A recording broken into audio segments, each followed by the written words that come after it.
Louvado seja o nome do Senhor. Obrigado, meus irmãos. Meus queridos, a paz do Senhor Jesus. Amém. Como é bom estar na casa do Senhor. Nós vamos continuar estudando, meditando na palavra santa e poderosa do nosso Deus. Nós vamos abrir as nossas Bíblias em Colossenses para findarmos o estudo dessa belíssima carta. Eu quero, como é a primeira vez que eu vou ministrar, né, essa lição da nossa revista, das cartas de Paulo, eu gostaria de agradecer publicamente nosso querido pastor Felipe, pastor Samuel, toda a equipe do PEC e, sobretudo, ao meu amigo pastor Pádua, que também é coautor dessa revista, dizer que foi um grande desafio, mas a obra foi feita com dedicação, com esmero. É um tributo a Deus que nós oferecemos e eu acredito que está sendo bastante edificante cada estudo que estamos fazendo dessas cartas. Amém, igreja? Graças a Deus. Bom, nós vamos hoje estudar a última lição da carta aos Colossenses. Achei, estava aqui a revista. É o estudo 8, que nós vamos estudar hoje, cujo título é... Todos, igreja, vamos lá. Qual é o título do nosso estudo hoje? Está muito fraco. Vamos lá de novo. Colossenses 4, vivendo com sabedoria. Amém. Vamos fazer a nossa leitura da verdade prática que diz, todos juntos, vamos ao texto áureo: portai-vos com sabedoria para com os que são de fora, aproveitai as oportunidades. Colossenses, capítulo 4, verso 5. E a verdade prática, que é aquele extrato, a essência, uma das, que nós podemos tirar dessa lição, todos juntos, diz assim: ser discípulo de Cristo envolve viver com sabedoria e servir com fidelidade. Amém? Graças a Deus. Vamos abrir as nossas Bíblias, vamos fazer a leitura de todo o capítulo 4 de Colossenses. São 18 versículos, vamos fazer aquela leitura tradicional. Eu leio um versículo, a igreja lê o próximo até o último. Colossenses, capítulo 4.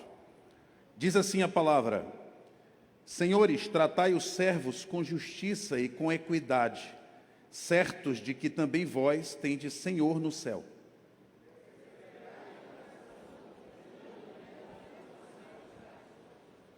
Suplicai ao mesmo tempo também por nós, para que Deus nos abra porta à palavra, a fim de falarmos do mistério de Cristo, pelo qual também estou algemado.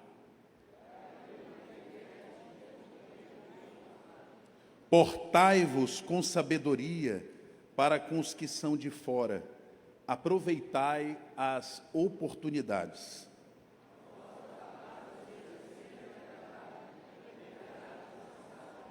Aleluia. Quanto à minha situação, Tíquico, irmão amado e fiel ministro, e conservo no Senhor, de tudo vos informará.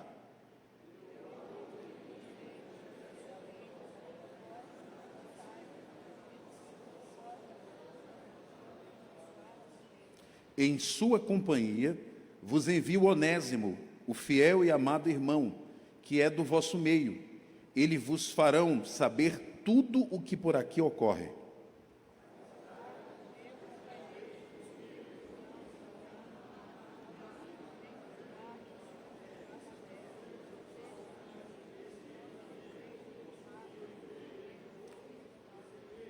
E Jesus, conhecido por justo, os quais são os únicos da circuncisão que cooperam pessoalmente comigo pelo reino de Deus. Eles têm sido o meu lenitivo.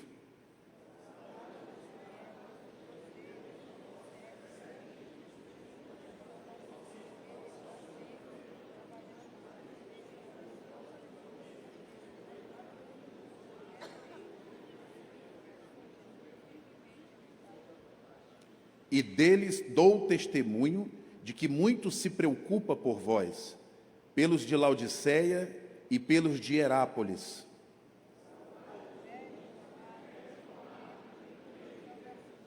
Saudai os irmãos de Laodiceia e Ninfa, e a igreja que ela hospeda em sua casa.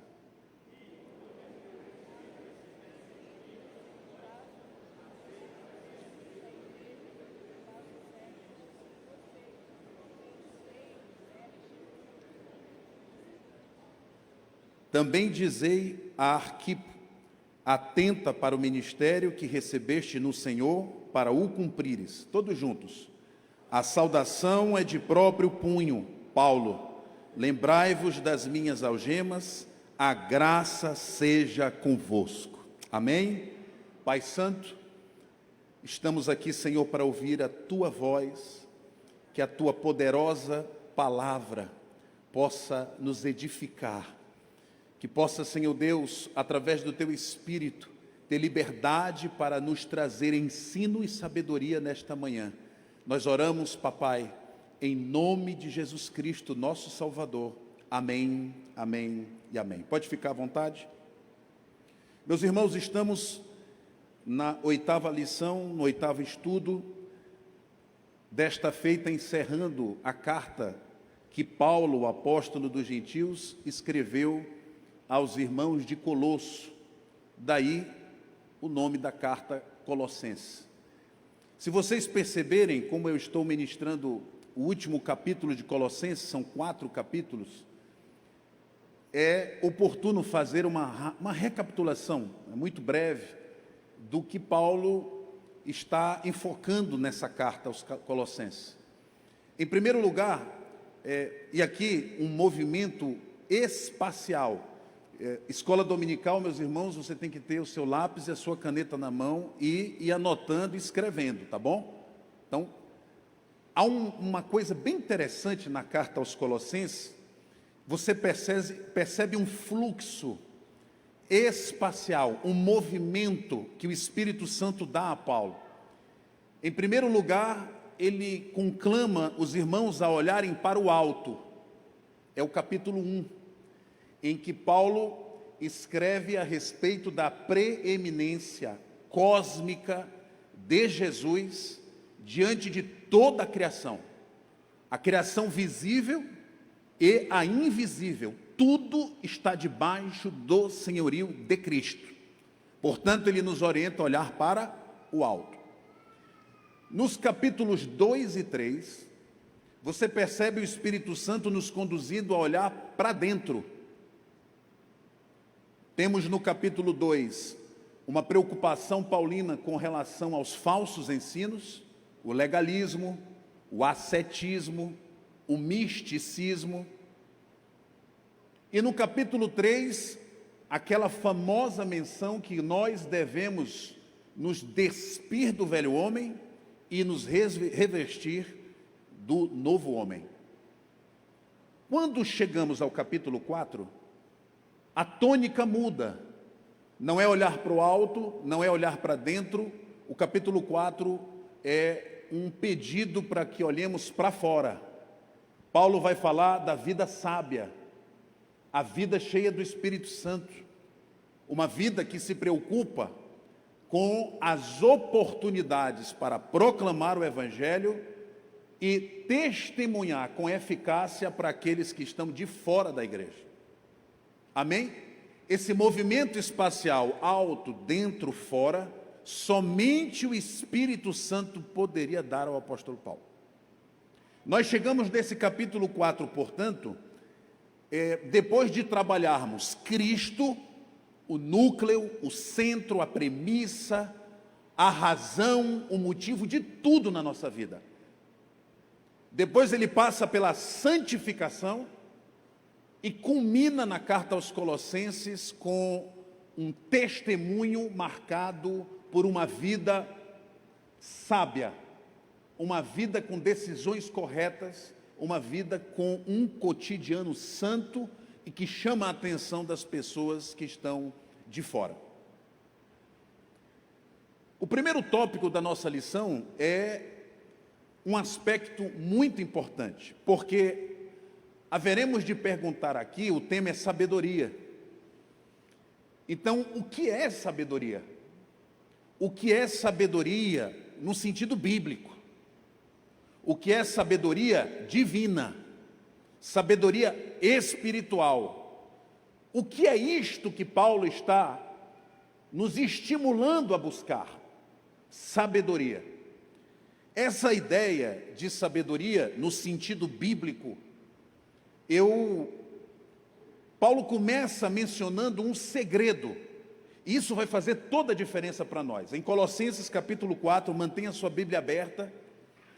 No versículo 2, Paulo dá o segredo da verdadeira sabedoria. O segredo da sabedoria, ou o fundamento da verdadeira sabedoria, está no verso 2 do capítulo 4 de Colossenses, quando ele diz: perseverai na oração, vigiando com ações de graça. Então, a primeira coisa que nós precisamos guardar é que, para ter uma vida sábia, uma vida que ganha pessoas para Cristo, a primeira disciplina que temos que ter é uma disciplina interna, uma disciplina espiritual de oração. Então, uma primeira coisa que você pode escrever aí na sua revista ou na sua Bíblia é: a fonte, o fundamento da verdadeira sabedoria está na oração.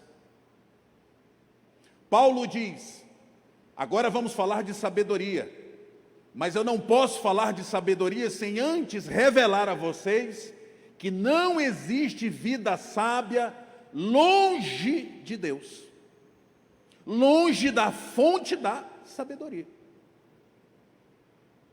Agora, a Bíblia vai nos revelando complexidades, nuances super importantes, porque a mesma Bíblia que nos ensina que tem uma sabedoria que precisa ser buscada em oração, porque a fonte dela é o próprio Deus, ela também nos alerta que nós devemos ficar atentos para saber diagnosticar, identificar, se porventura não estamos exercitando uma sabedoria falsa. Existe, portanto, segundo a Bíblia, a sabedoria verdadeira e a sabedoria falsa. Existe, portanto, uma sabedoria do céu e uma sabedoria da terra. Existe uma sabedoria resplandecente da luz e existe uma sabedoria que na linguagem bíblica é carnal, demoníaca, satânica. Então aqui a gente aprofunda um pouco mais o tema. Isso significa, meu irmão e minha irmã, que nós devemos discernir que sabedoria nós estamos cultivando na nossa vida. Então, antes de saber o que é sabedoria, precisamos saber o que não é sabedoria. O que não é sabedoria? Em primeiro lugar, malandragem, a astúcia do mundo de tirar proveito em toda e qualquer situação. Muitos dizem que ter sabedoria significa ter a habilidade de enganar, dissimular, manipular. Fulano é muito inteligente e muito sábio. Ele manipula com facilidade as pessoas e as circunstâncias. Será que ter o jeitinho, que infelizmente muitos dizem ser o jeitinho brasileiro, é sabedoria, meu irmão? Essa é uma pergunta. Essa sabedoria é uma sabedoria ligada ao engano, ao egoísmo e à bajulação. Geralmente é uma sabedoria que ela tenta dar vazão e satisfazer apenas o interesse próprio. Muitas vezes, a revelia da verdade e do bem-estar de outras pessoas. Mas seria essa a sabedoria que Deus quer que nós tenhamos? Lembremos de que a Bíblia nos orienta a ver os outros como superiores a nós. A Bíblia nos orienta a amar o nosso irmão, amar até os nossos inimigos, orar por quem nos persegue. A Bíblia nos chama a falar a verdade, doa quem doer. Seria a malandragem, a astúcia, a dissimulação, o jeitinho de tirar vantagem em tudo e qualquer situação, verdadeira sabedoria no sentido bíblico? Lógico que não. A pessoa que imagina que ela é inteligente ou sábia, eu vou chamar sábio aqui, porque eu já ouvi também a expressão, muito sábia a pessoa. Você não tem noção, quando ela se envolve em algo, ela sempre ganha. Aquela cena clássica do filme Titanic, né, que o noivo da Rose faz um esquema e que ele diz que vai salvar todo mundo, no fundo era só para salvar ele e a noiva, né? E o Jack ia ficar de fora. E aquela cena clássica que ela está descendo e ele disse para o Jack, eu tenho um plano para nos salvar, fique tranquilo, ela tem que ir logo. E quando ela desce, ele olha para o cara e fala, eu sempre ganho e alguém sempre perde. Ele manipulou as circunstâncias e enganou aquele personagem. A pessoa que manipula, a pessoa que age no ardil, no engano, ela é a pessoa que bajula, manipula, dá rasteira nos outros. No trabalho, num ambiente de trabalho competitivo, ele é o primeiro que começa a soltar fofoquinha, dissenso, porque ele quer derrubar o chefe para tomar a posição dele. É o primeiro que chega contando meias verdades para colocar ciúme, inveja, dúvida. E depois de 6 meses, 1 ano, aquela pessoa cai do posto de autoridade. Quem sobe? O manipulador. Isto não é sabedoria. Do céu não é. Tudo que envolve satisfação do próprio ego, tudo que envolve satisfação e uso e maquinação baseado em egoísmo, bajulação e mentira e engano, tem uma fonte, chama-se Satanás. Não é coisa para crente. O crente age na verdade, o crente espera em Deus, o crente semeia e espera o tempo que Deus vai lhe abrir a porta, é diferente. Por isso que a vida do crente é sempre um pouco mais difícil, porque ele espera as coisas acontecerem no tempo de Deus. Ele não pega atalho, não engana, não manipula. Se Deus quiser, acontece. Se Ele não quiser, amém e glória a Deus. Essa é a vida do crente. O crente não tem jeitinho. Não. A Bíblia diz, a palavra do crente é sim, sim, não, não.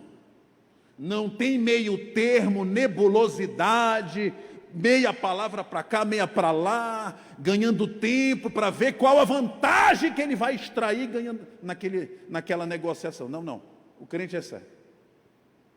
Amém, meus queridos? Então, por favor, sabedoria não tem nada a ver com jeitinho. Agora, cuidado. Mateus 10,16, Jesus diz, sejam simples como a pomba, mas astutos como as serpentes. Preste atenção.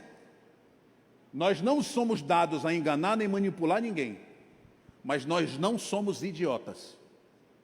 Nós temos o Espírito de Deus. O que Jesus está dizendo não é para a gente ser manipulador, não. Ele está dizendo para a gente ser arguto, perspicaz, inteligente, enxergar lá na frente o problema surgindo e já trabalhar para solucionar e prevenir. E isto é o Espírito de Deus. Então, quando Jesus diz para a gente ser astuto como a serpente, Ele está dizendo, sejam vigilantes, observem o ambiente e peçam para o Espírito Santo mostrar para vocês, não as condutas externas, não, mas os corações e as motivações que saem do coração. Isto é ser astuto como uma serpente. Porque observa o que ninguém vê. O crente cheio do Espírito Santo, ele vê coisas que ninguém vê. Ele percebe coisas que ninguém percebe. Amém, meus irmãos? Não é sabedoria também, segunda coisa, mera intuição. Ah, o meu coração diz, eu tenho uma intuição afinada. Cuidado. Sabedoria divina não tem nada a ver com essa cultura narcísica e individualista de dizer que cada um sabe o que é certo e errado e é o próprio Deus da sua vida. Cuidado com esse negócio de intuição. Ah, mas eu estou gostando. Ah, mas eu estou me sentindo bem. Ah, mas eu sinto uma química. Cuidado que nessa você pode cair. Nós andamos não é pela intuição, não é pelo sentimento, nem pela experiência. Não, nós andamos no Espírito e de acordo com a palavra de Deus. O crente não anda debaixo de intuição vaga, irmão. Ele anda debaixo da convicção que o Espírito Santo lhe dá. Imprime uma convicção no coração que você diz, isso aqui só pode ser Deus. Está uma turbulência na minha vida, eu preciso desse contrato. A minha empresa está precisando entrar recurso. Esse contrato é tão bom, mas o meu coração não está legal. Eu estou com uma convicção para não assinar esse contrato. Só o Espírito de Deus faz isso.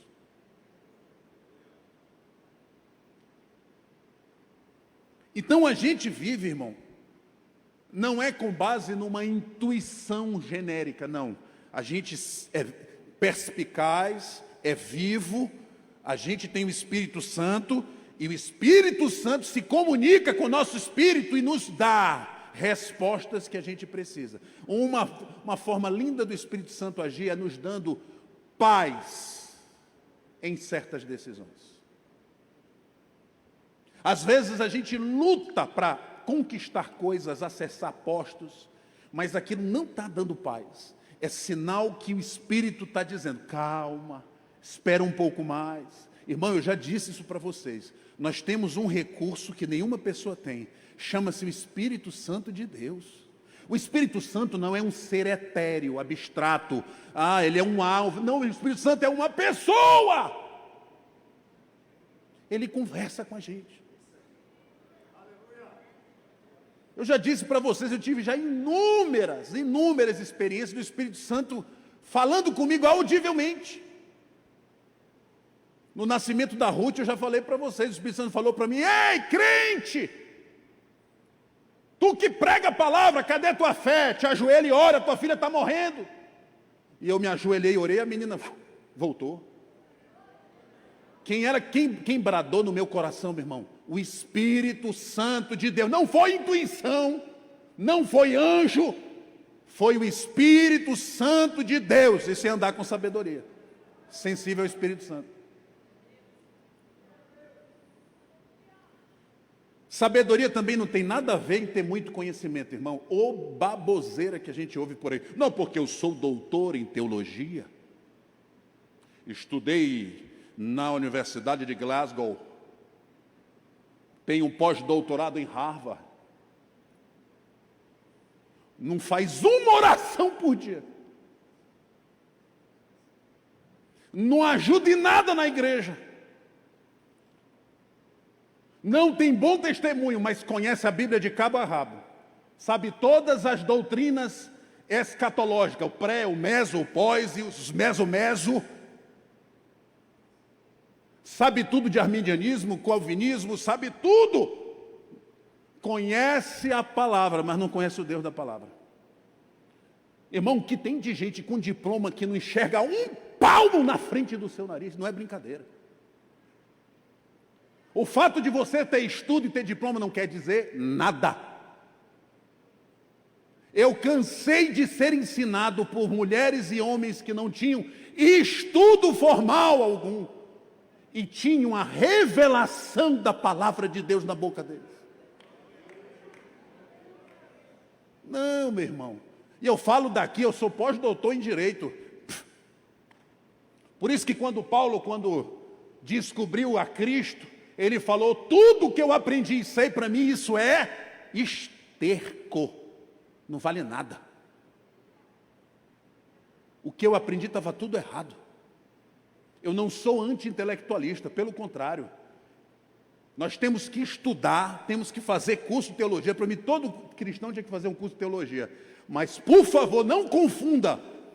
Comunhão com Deus e vida de sabedoria não se conquista em biblioteca. Se conquista orando e conversando com Deus.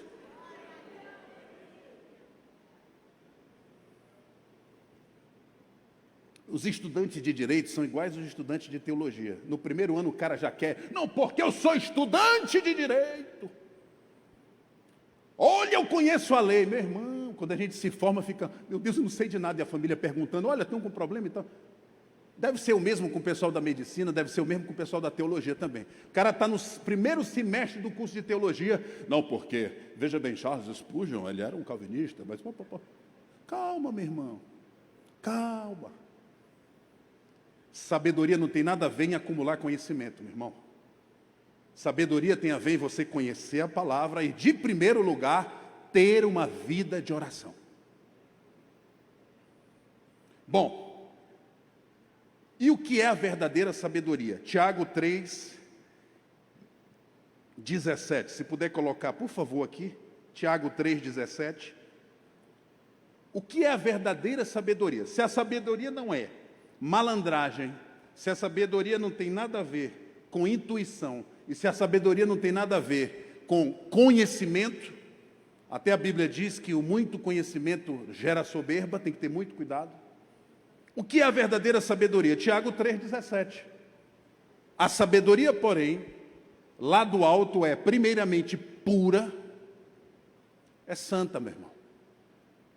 Ela é limpa, cristalina, ela é pura, não tem segundas intenções.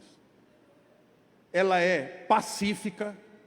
A verdadeira sabedoria, ela une, ela agrega, ela cria pontes e não muros. Isso é sabedoria. Ela é indulgente, tratável, plena de misericórdia, de bons frutos, imparcial, sem fingimento. Isto é sabedoria. Pastor, eu pensei que sabedoria era ser um guru, com tantos anos afastado numa montanha, e que você fica ali 10 anos só conversando com o seu. Não, meu irmão. Ter sabedoria é você cultivar um coração aberto para ter uma vida com Deus. É o primeiro requisito. Uma vida de diálogo com Deus. Andar com Deus.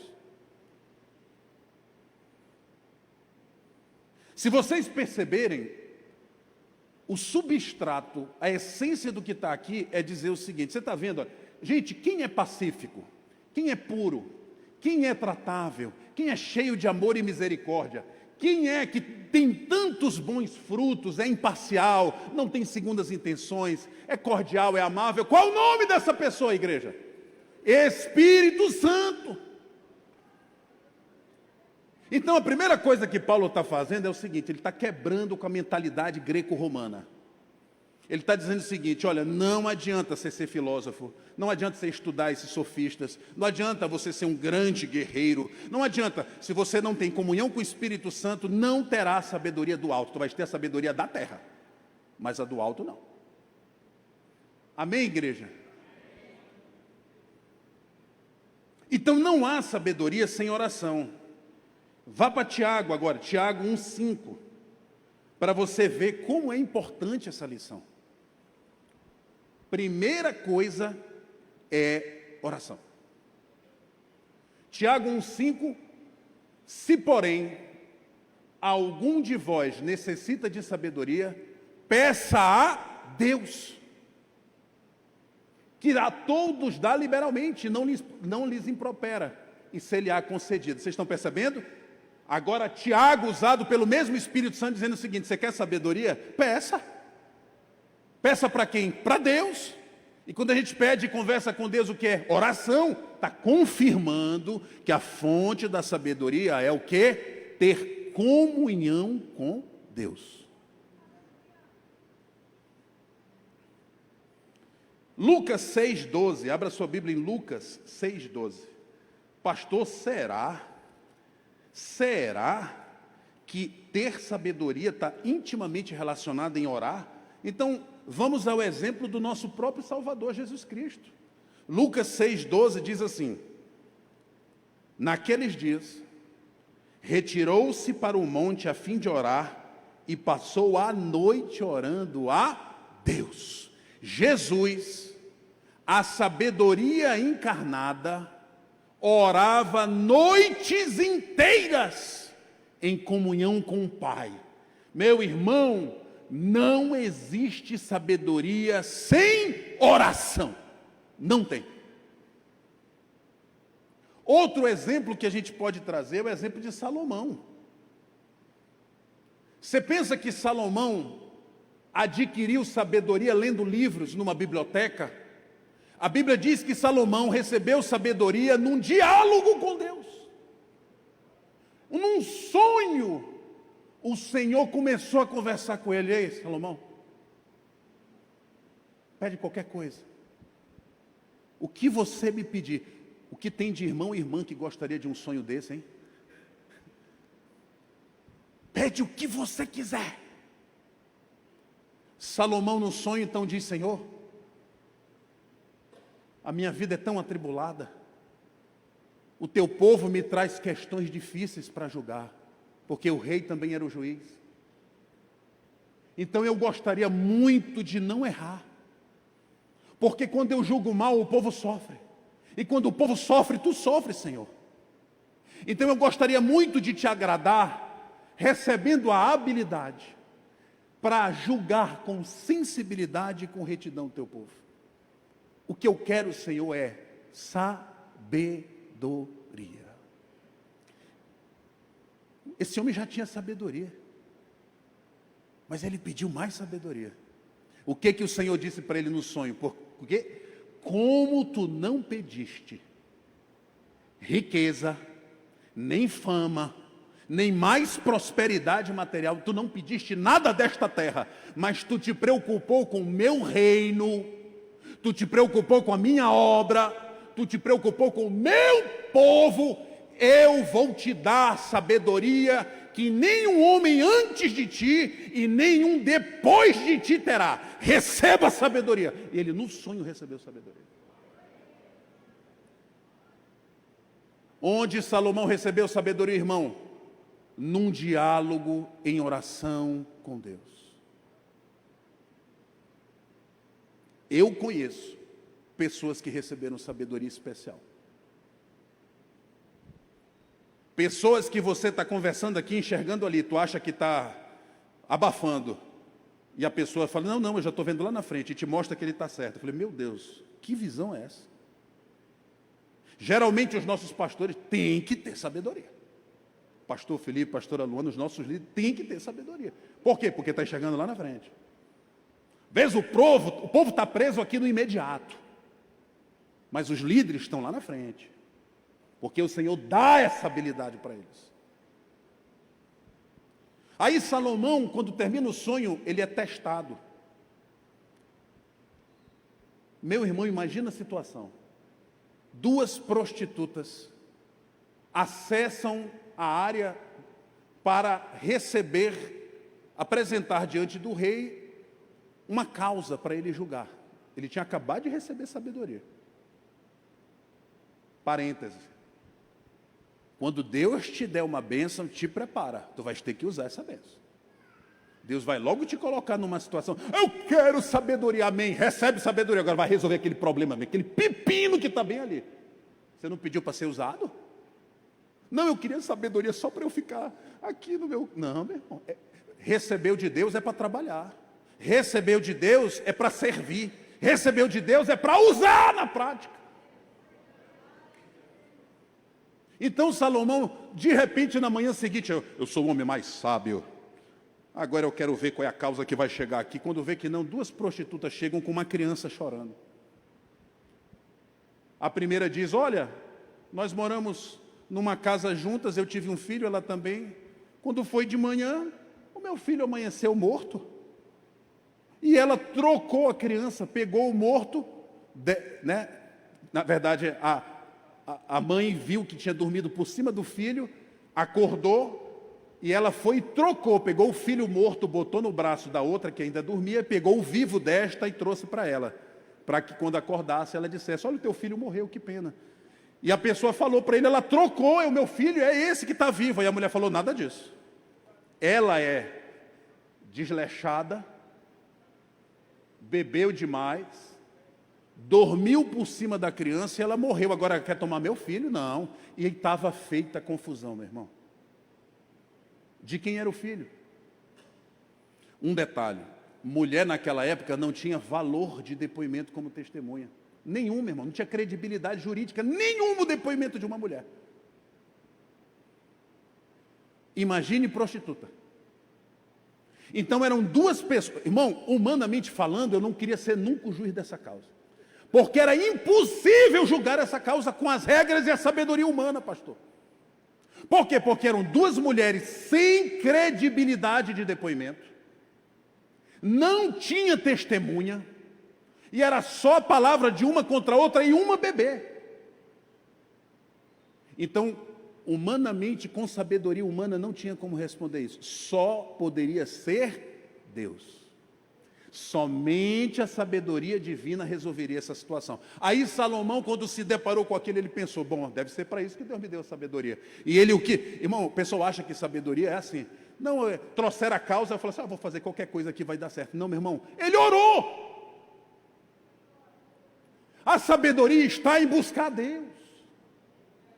Com certeza, ele no meio daquela confusão, ele estava aqui conectado com o Senhor dele. Ele falou: e aí, Senhor?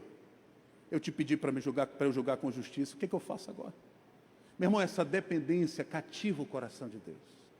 Então preste atenção, você ter sabedoria não é que você agora é um arrogante que não precisa mais de Deus, porque Ele me deu tudo e agora eu faço, vai dar certo. Às vezes a gente vê esses gurus aí que tem agora os coaches, né? Não, faz como eu faço, rapaz, que dá certo.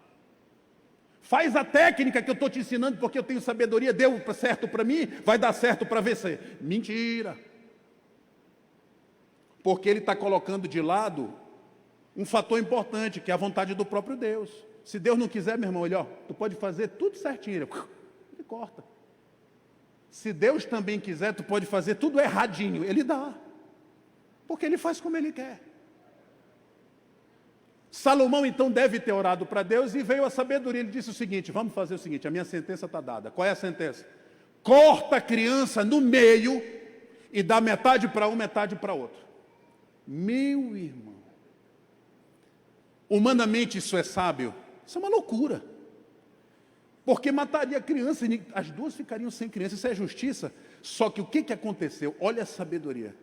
Quando ele deu o decreto, ele perguntou: o que você acha, mulher? Aí a mulher disse: Senhor, não mate a criança. Dê a criança para ela. Dê a criança para essa outra pessoa. Não precisa matar a criança. E o Salomão perguntou: e você o que acha? Ela falou: por mim pode cortar menino. Ninguém vai ter menino nessa casa. Salomão falou: está revelada a verdade. Dê a criança para a mulher que disse que não é para matar a criança. Essa é a mãe verdadeira que não abre mão do seu filho. Meu irmão, só o Espírito de Deus para dar uma revelação dessa. Você pensa que isso não existe até hoje? Existe, irmão. Quantas vezes em audiência eu estou perdido tentando saber quem está falando a verdade. Dois mentirosos na minha frente e eu aqui lutando com o Espírito de Deus. Me dá graça, me dá sabedoria. Até que num fiozinho o Espírito de Deus, ele pega por aqui, aí vai. No final a verdade surge e eu sei que foi uma revelação de Deus no meu coração. Eu não estou dizendo que julgo com base em Espírito Santo, não estou dizendo isso. Eu julgo com base na lei e na Constituição, mas convenhamos, o Espírito Santo de vez em quando ele mostra para a gente para descortinar a verdade. Você pode fazer a mesma coisa, irmão. Tem uma pessoa se aproximando? Ore, peça sabedoria. Tem um contrato, tem um negócio, tem um problema na família? Ore, meu irmão, peça sabedoria. Salomão tinha sabedoria, mas não queria dizer. que ele não tinha que buscar Deus. Nos Estados Unidos, uma vez, depois de um culto, o pastor chegou com 2 garrafas de água. Um culto pentecostal, pastor Felipe. Aquele que o pessoal estava plantando bananeira. E de repente o pastor chegou comigo e um outro pastor e disse: bebam essa água. Era uma dessas assim, 2, né? E ele tinha nas mãos 2 garrafas d'água. Só que eu olhava para a água e a água era colorida. Uma água era amarela e a outra água azul. Eu olhava para aquilo e falava: isso é suco. Ele falou: é água. Aí ele disse assim: escolha uma das águas para beber. Isso aqui é caso real, tá, meu irmão? É coisa de crente pentecostal, tá? E antes de eu escolher, o pastor que estava do meu lado correu e pegou a garrafa amarela e bebeu o que derramava. Eu fiquei: gente, o que é isso? Sobrou azul para mim. Aí ele falou: beba azul que sobrou para ti, tu não foi rápido. Eu peguei azul e bebi. Quando eu terminei, eu perguntei: pastor, o que eram essas garrafas? Ele falou: amarelo era riqueza material. Eu falei: ô meu pai. E azul, sabedoria. Aí eu: glória a Deus, amém. Eu perguntei depois para o pastor: pastor, socorreu para pegar amarelo? Não, porque ano passado eu peguei azul, agora eu peguei na amarela. Irmão, naquele momento, Deus derramou sobre mim uma habilidade impressionante de olhar e perceber coisas que ninguém percebe. Jofrane sabe. Meu olho bate e lá na frente depois ela diz: meu Deus, Ney, tu falaste aquilo. Só que tem um detalhe: Deus dá, mas você tem que cultivar o que Ele te deu. Se eu não mantiver uma vida de oração, de leitura da palavra, de busca, de entrega, o dom, a sabedoria que Deus me deu murcha. E o que tem de gente que recebeu o dom e talento e está murcho, porque não usa e já acabou a fonte de vida que é a oração. Então você tem que manter. Deus te deu. Se Deus te deu sabedoria, cuide, zele por isso. Lembra que Paulo diz para ele ativar o dom que tem nele. Esqueci o nome agora do rapaz. Cultive o que Deus te deu. Se Ele te deu sabedoria, você tem que cuidar, zelar, para que aquela sabedoria permaneça viva na tua vida e você use com amor para o reino de Deus. A oração, meu irmão, Paulo diz assim, olha, vamos voltar para Colossenses, para a gente adiantar aqui. Paulo diz: perseverai em oração. Aqui tem outro segredo que o Espírito Santo nos ensina, irmão.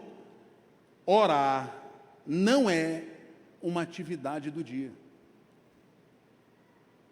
Orar não é ter um momento de joelho. Isso é super importante, nós temos que ter. Mas o que Paulo está falando aqui é algo mais profundo. Ele está falando perseverar em oração, mantendo uma vigilância e gratidão no seu coração. O que ele está falando é o que depois ele vai falar em outro lugar. Ele vai dizer: orai sem cessar.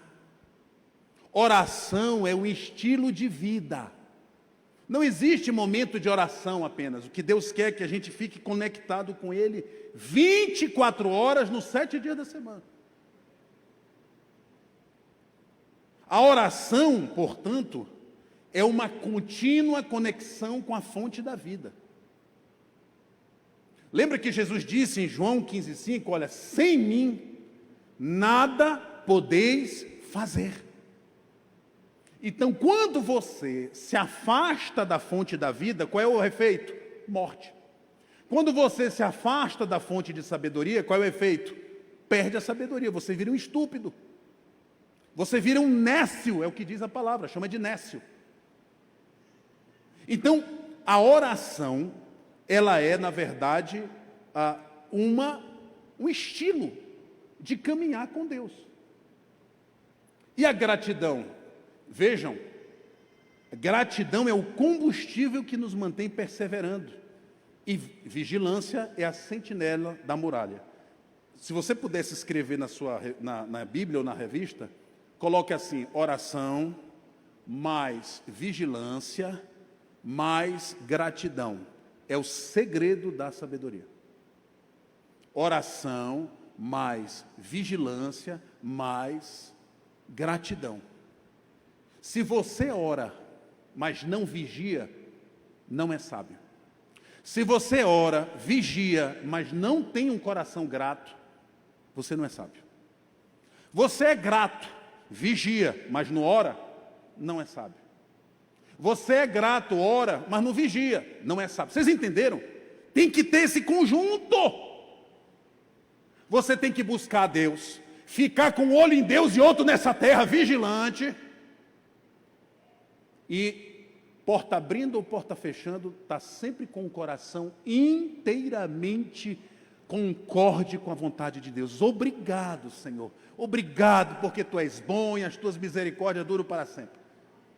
Nem importa o que vai acontecer no final desse dia, eu já te louvo e te agradeço. A vontade de Deus não tem jeito. Agora, quando tu está conectado, primeiro você pergunta: Pai, qual é a Tua vontade? Qual é a Tua vontade? O que o Senhor me chamou para fazer? Eu quero me colocar nessa vontade. Aí você começou a entrar no trilho da sabedoria. Eu já disse para vocês, meu irmão, não é só a forma da oração que demonstra sabedoria. O conteúdo da oração também. Por isso que a Bíblia nos alerta, a vida de oração e a sabedoria são tão importantes para a gente, que a Bíblia alerta: cuidado para vocês não usarem de vãs repetições da oração. Por quê? Uma oração mecanizada, sabe, irrefletida, assim, sabe, automática, não toca o coração de Deus.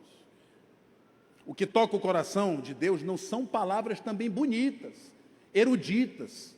Não, o que toca o coração de Deus, meu irmão, é um coração contrito, sincero. Palavras simples, mas poderosas, porque vem do fundo da tua alma. É isso. É quando você fala com Deus no gemido, que às vezes você nem sabe o que dizer, mas o Espírito Santo traduz o que você quer dizer para Deus. Aí é oração. Aí é oração. Irmão, quando a gente ora, nós temos que botar o reino de Deus na frente. Eu já disse para vocês, eu ficava orando aqui, eu estava em Macapá, passei 8 anos em Macapá, lutando nessa viagem, nessa ponte aérea. E eu sempre orava: Pai, eu quero chegar em Belém. Pai, me ajuda a chegar em Belém. Pai, eu quero chegar em Belém, próximo de Belém.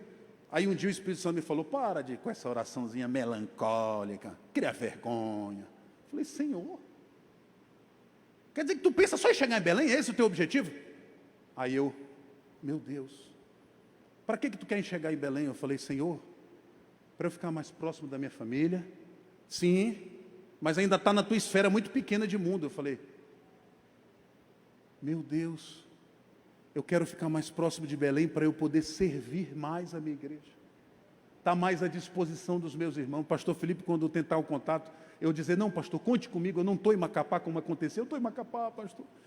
Quando eu mudei a tônica da minha oração, meu irmão, quando eu comecei a orar: Pai, quero te servir mais, quero ficar mais à tua disposição, queria tanto aproveitar meu tempo mais para te servir, Senhor, por isso me traz para Belém. Aí o Espírito Santo falou: agora sim, agora você está orando com sabedoria, porque você botou o reino na frente. Irmão, preste atenção.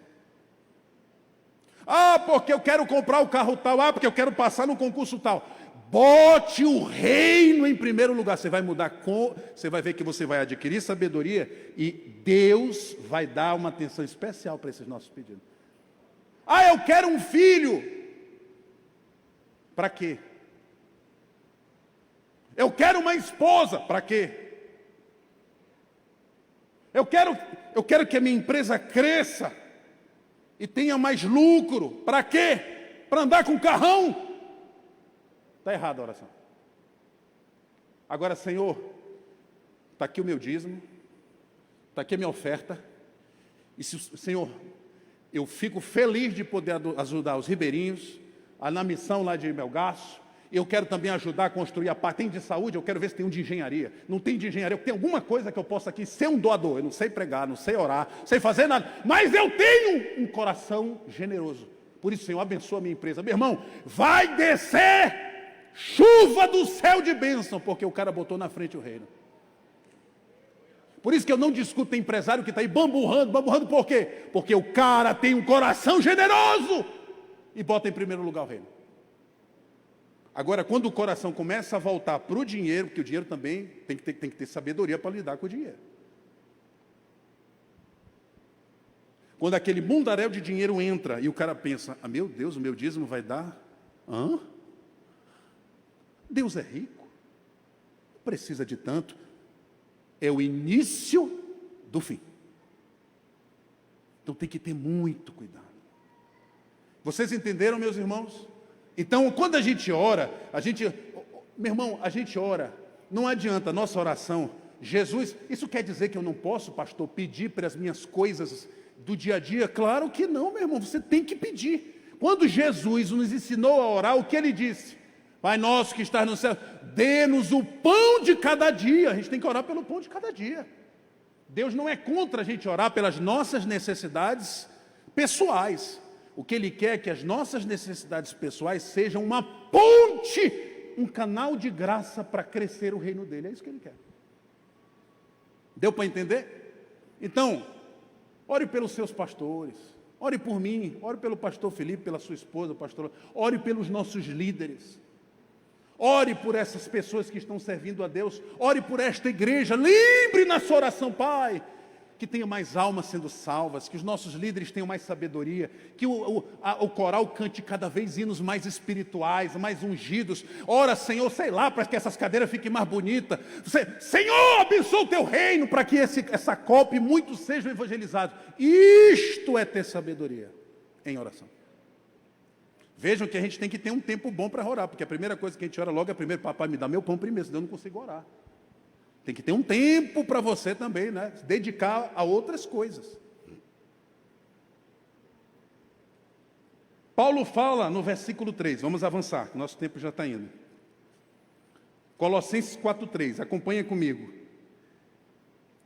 Suplicai ao mesmo tempo também para nós, para que Deus nos abra porta à palavra, a fim de falarmos do ministério de Cristo. Olha como Paulo... Gente, Paulo era um monstro espiritual.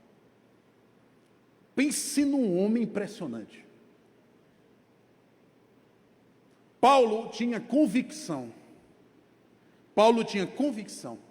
de que a vida dele estava nas mãos do Senhor.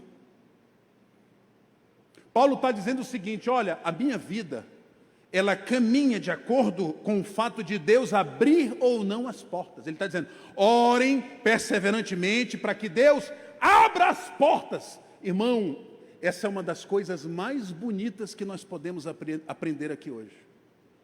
A minha vida, a sua vida, está nas mãos de Deus. E ela só anda se Deus abrir as portas. Mas também temos que ter consciência que o mesmo Deus que abre porta também fecha. Paulo está dizendo, orem, porque a minha vida depende de Deus. Quando Ele abre, eu vou. Quando Ele fecha, eu não vou. Eu não faço a minha vontade. Você já chegou nesse nível de oração, irmão? Você chegou nesse nível de oração que você diz assim, Pai, eu te peço isso, mas faz a tua vontade. Lembra que o nosso Senhor fez isso? Passa de mim esse cálice, mas a minha vontade não deve prevalecer, mas sim a tua. Se tiver que passar, eu passo. Irmão, é desse jeito que a gente ora. Se for da tua vontade, Senhor, faça. Pense numa porta que Deus claramente fechou na sua vida. Recentemente, pense. Não murmure, não lamurie, não se queixe, agradeça. Você vai ver, em breve, que Deus te deu um livramento, porque Ele está enxergando lá na frente o que você não enxerga. Então a nossa vida é uma vida de dependência de Deus. Se Ele abrir, eu vou. Se Ele não abrir, também eu não vou. E tudo seja para a glória dEle. Nós temos, meu irmão, o GPS do Espírito hoje. É o Espírito Santo, Atos 16, 6, 7. O Espírito impediu Paulo de ir à Ásia. Irmão, você tem exercitado sua sensibilidade espiritual para ouvir o Espírito Santo dizendo, vai, não vai?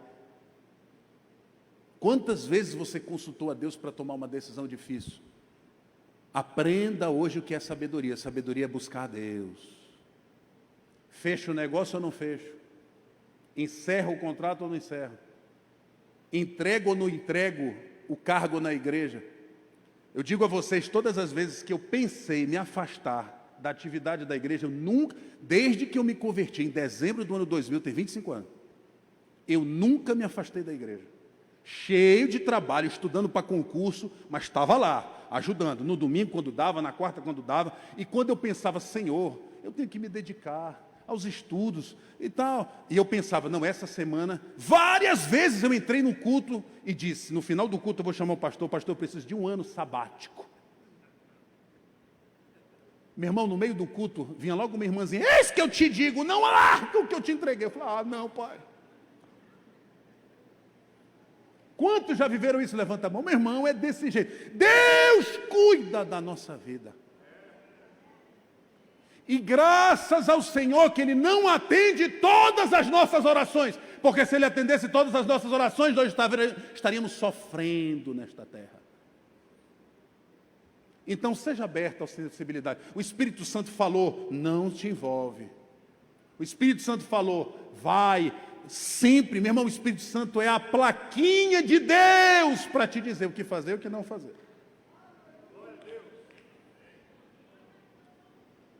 Às vezes Deus abre uma porta para nós, mas nós temos medo de entrar.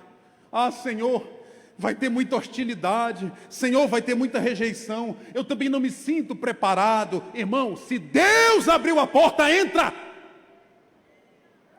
Ele vai te capacitar. Se a gente fizesse só o que a gente acha que é capaz de fazer, ninguém faria nada na obra de Deus. Eu quero é ver qual foi o homem. Procure na Bíblia qual foi o homem que quando Deus chamou, vem trabalhar para mim, ele falou, eu estava esperando, Senhor, o Senhor me chamar, que eu sou super preparado. Todos diziam, Senhor, eu não sei falar, eu sou gago, eu não tenho esse preparo todo. Eu falei, esse é o homem que eu quero, vem, pode deixar que eu vou te preparar. É assim que Deus faz. Então esse negócio de ficar com medo de fazer, não fazer, meu irmão, se Deus te chamou, pode criticar, pode ficar de cara feia, vá lá e faça, porque Deus te entregou nas tuas mãos.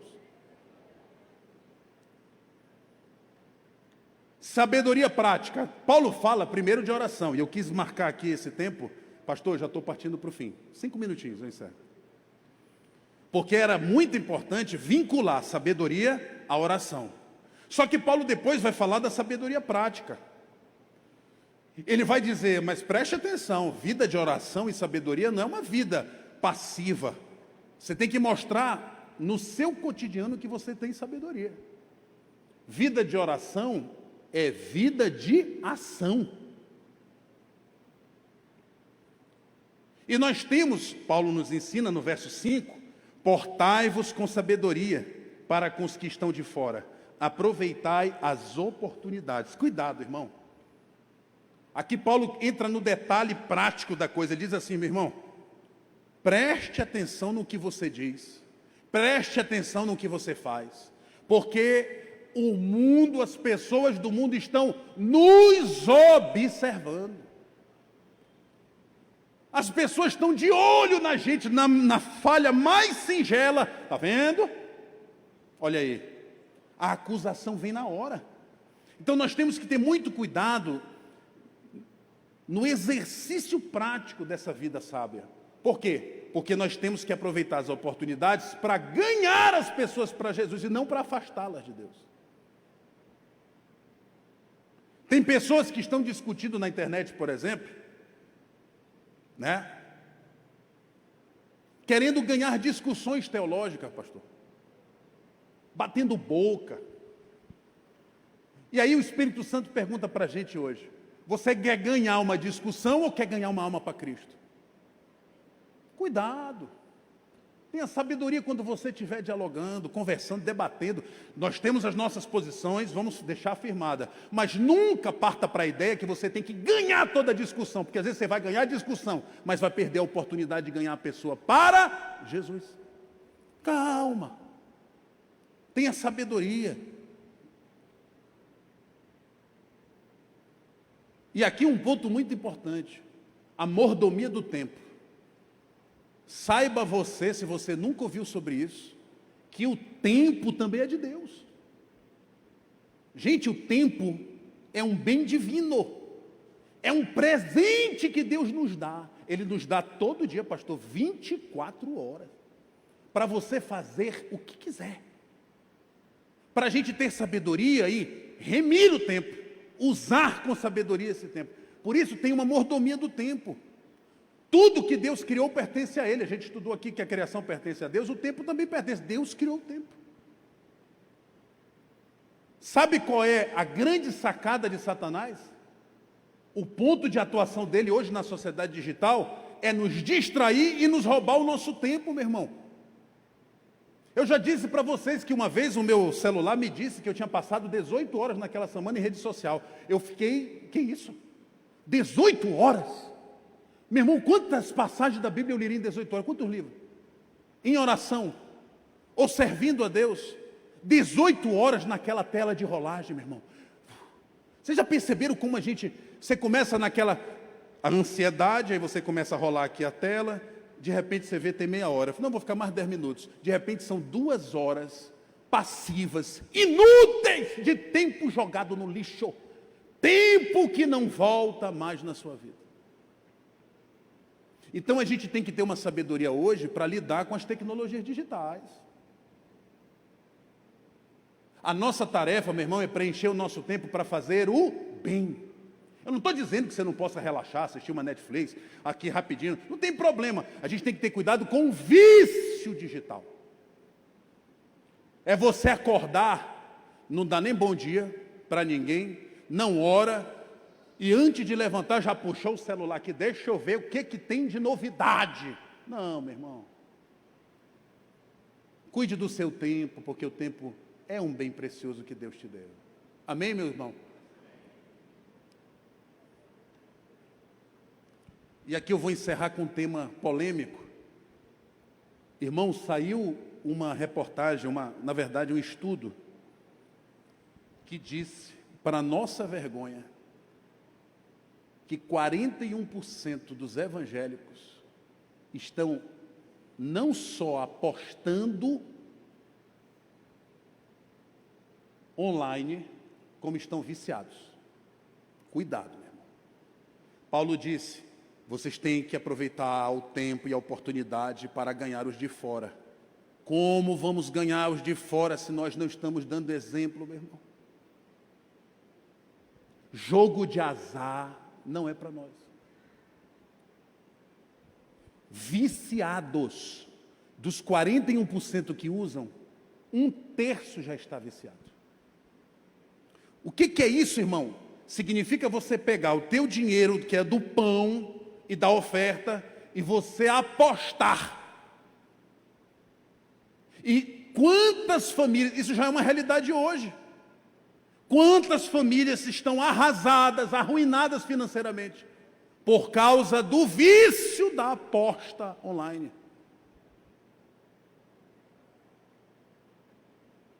Tenha muito cuidado para você não arruinar a sua família e a sua vida espiritual, entregando não só o seu tempo, mas o seu dinheiro para jogos de azar. Isso não é para crentes sábios. Aposta, irmão, quando você deposita sua confiança num jogo de azar, qualquer que seja, você está duvidando da providência divina. Tem que ter cuidado. Tem que ter cuidado, meu irmão. Tem que ter cuidado. O meu pai tinha isso. Meu pai tinha os seus defeitos, como todo mundo tem. E esse era um que toda semana ele estava apostando. Era loto, não sei o quê. Irmãos, Geralmente quem tem uma preocupação excessiva em ganhar um dinheiro no jogo de azar, não vai para frente. Porque o esforço e a dedicação que ele faz para o jogo de azar, ele poderia estar estudando, trabalhando, investindo, semeando, para poder ganhar lá na frente.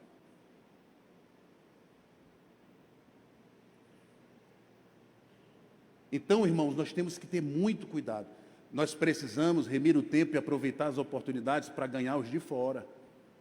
Se nós estamos viciados nisso, pastor Felipe, como é que fica? Qual exemplo nós daremos? Os irmãos, nós somos mais usuários e viciados nisso do que os irmãos católicos, segundo a... Tem que ter cuidado, meu irmão. Corte isso da sua vida hoje. Corte isso da sua vida hoje.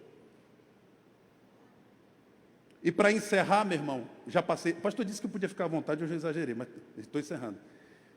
Irmão, depois de oração e sabedoria prática, tem que ter comunhão ativa.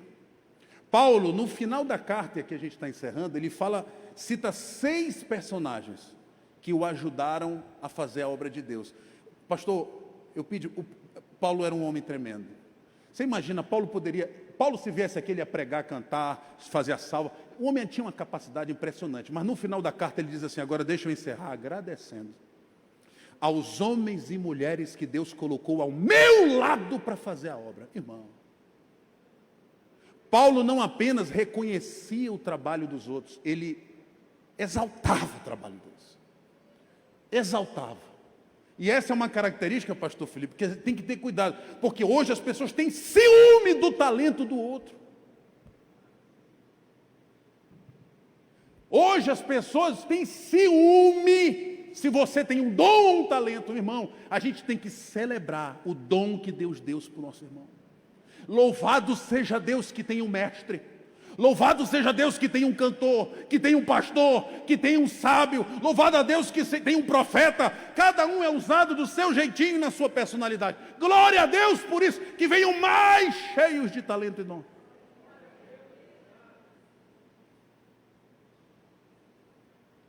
Poder da comunhão e o poder da restauração. Aqui eu encerro. Ele cita 2 personagens muito importantes, Onésimo e Marcos. Para quem não lembra, Onésimo é um escravo fugitivo que roubou seu senhor, né? Filemon. E Marcos, simplesmente Marcos, ele abandonou Paulo e Barnabé na primeira viagem missionária. Agora em Colossenses ele diz assim, olha, Onésimo, cara todo enrolado. Em vez dele cuidar do senhor dele, ele fugiu, aprontou, só que hoje ele serve bem no reino de Deus, está restaurado. Marcos, esse homem que nos abandonou por ingenuidade, com medo, fracassou lá, mas hoje ele é um poderoso homem de Deus, o Senhor o restaurou, ele é um poderoso homem de Deus.